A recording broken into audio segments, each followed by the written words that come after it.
ఎండిపోయి పండిపోయి పైపులు వేసిన కట్టుకోల బావి కాడికి వెళ్ళి తర్వాత పైపులు కొనుకొచ్చి పైపులు దించిన అటు ఇటు అదబి అంత పోయింది 5 ఎకరాలకు కానీ 4 ఎకరాలన్నర యానం మంచిగా ఇది ఉండి తెలంగాణ పొద్దున దాకా వడ్ల పొంటి 2-3 సార్లు పడ్డా.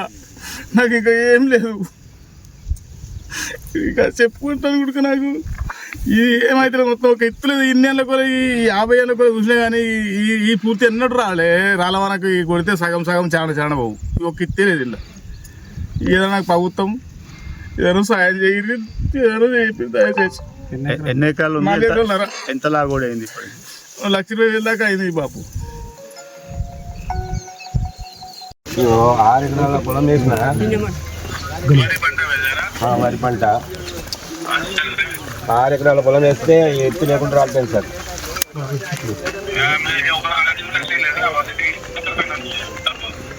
సార్ అర్థం కాలే.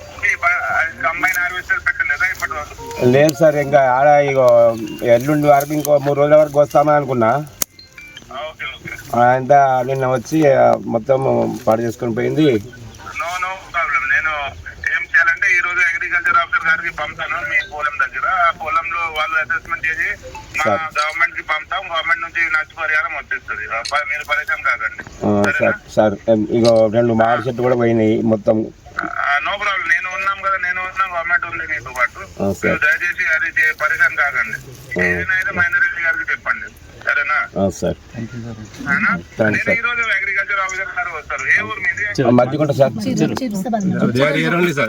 They are here only. Agriculture officer and this Revati madam and horticulture is here only. సరే సరే. They are under. అంటే that lady Afzal Begum is there only. No, Afzal Begum, not Revati.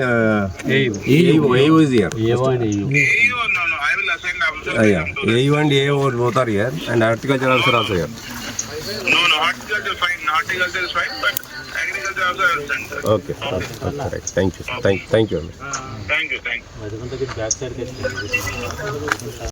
నిన్న ముస్తాబాద్ మండల ప్రాంతంలో వచ్చిన అకాల వర్షాల వల్ల వడగళ్ల వాన వల్ల రైతులు చాలా మేర నష్టపోయారు. ముఖ్యంగా ముస్తాబాద్ మద్దికుంట ప్రాంతంలో ఈ వడగళ్ల వాన వల్ల రైతులు నష్టపోయారు.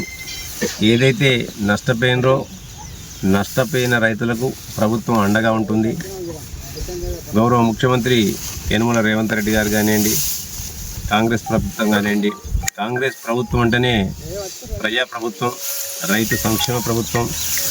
రైతును తలెత్తుకొని ఉండే మాదిరిగానే ఈ ప్రభుత్వం చర్యలు తీసుకుంటుంది. ఇవాళ ఎన్నడూ లేని విధంగా గత 10 సంవత్సరాల బీఆర్ఎస్ పరిపాలనలో రైతులు కంటతడి పెట్టిండ్రు, ఎద్దులు ఏడ్చినాయి.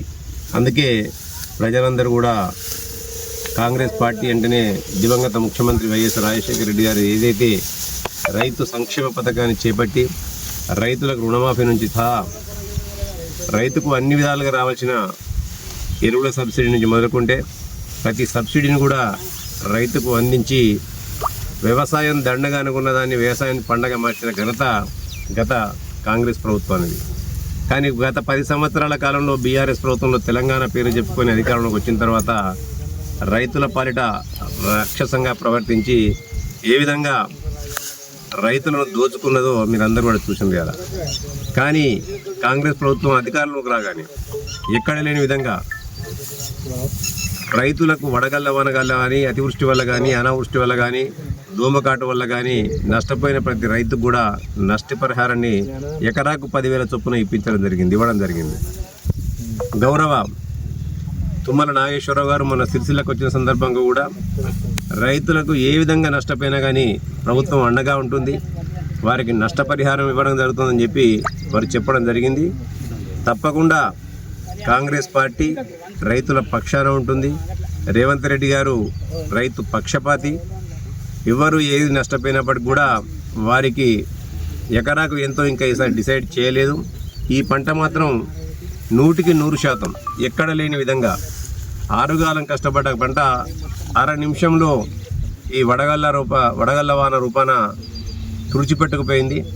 ఆ రైతుకు కాంగ్రెస్ పార్టీ అండగా ఉంటుంది, కాంగ్రెస్ ప్రభుత్వం అండగా ఉంటుంది. రైతుకు భరోసా ఇచ్చేదే కాంగ్రెస్ పార్టీ ధ్యేయం. తప్పకుండా వారికి నష్టపరిహారం వచ్చే దిశగా ప్రభుత్వం చర్యలు తీసుకుంటుంది. వాటి కొరకు మేము కూడా కాంగ్రెస్ పార్టీగా ప్రజల పక్షాన, నష్టపోయిన రైతుల పక్షాన ఉండి ఆ నష్టపరిహారాన్ని పూర్తి దిశగా ప్రయత్నాలు చేస్తామని తెలియజేస్తాం.